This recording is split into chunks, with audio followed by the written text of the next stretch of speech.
The reopening of commercial establishments have brought life back into the city that had almost been in slumber due to the recent lockdown.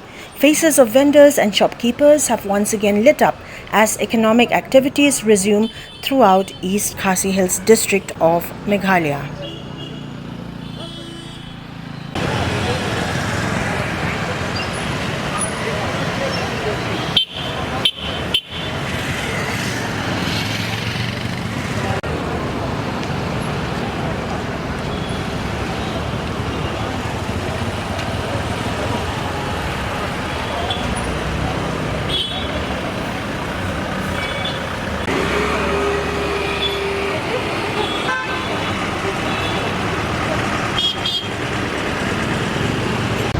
Ever since the district administration had announced the opening of commercial establishments in the entire East KHASI Hills district of Meghalaya, life seems to have come back to normalcy.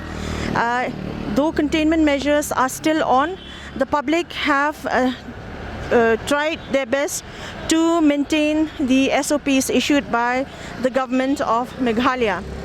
At the same time, we are also happy to know that cases have come down. Positive cases in the entire state have come down, and we hope that the curve will flatten soon. And we also do hope that we would work together to make Meghalaya a COVID-free state. At Police Bazaar, Shillong, with camera person Rifaljan, this is Bethleen Dakar for Media Plus.